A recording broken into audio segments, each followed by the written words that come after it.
Several African leaders are on their way to Japan for TICAD conference that takes place or is taking place in Japan this week.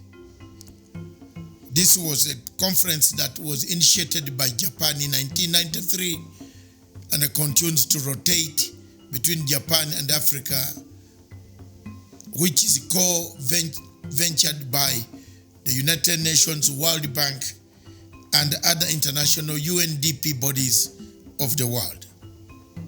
But the most important thing that comes out as African leaders jet into Japan is, do we benefit much from these conferences?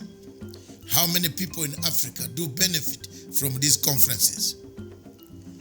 One strand of the reasoning of the School of Thought of Africa, Africa School of Thought, is the conferences are very good area of discussion, of reviewing and fatigue evaluation of what projects have been done and what projects need to be done. But the question remains, do we really tangibly see the fruits coming out to the ordinary citizens of Africa? This last night, I had a tweet with Madame Byanyima, who is the executive director of Oxfam.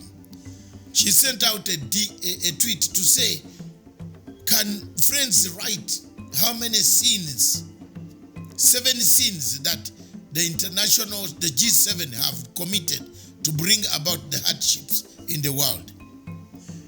Believe me or not, in that conference there was a Ramaphosa in Paris, and a Ramaphosa was not recognized until it has made news internationally about Ramaphosa's recognition and being called an identified person.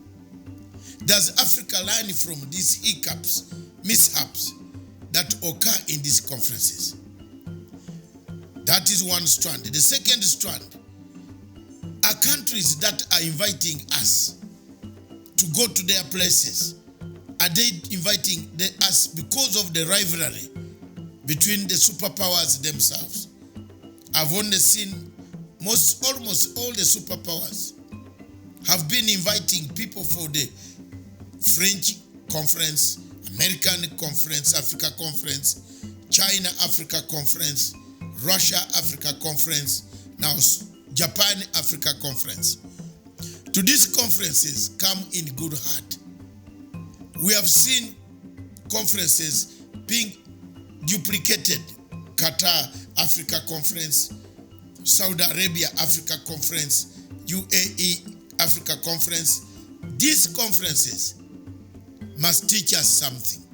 And the something that we must be taught is Africa must begin to hold and host AU, Africa Summit Conference, where the big leaders can come and view and see what can be done on the continent. It will help us, it will make us very valuable, expressing our values, putting forward our values, what Africa stands for. As much as I encourage the discussions, and hopefully African leaders will learn from what experiences that Japan has gone through, from the Second World War, being bombed upside down to a superpower in the world in terms of trade, in terms of economy, in terms of defense security. I believe Africa can do the same. And I believe one day we shall have the Africa Summit calling all the superpowers, including the heads of states of those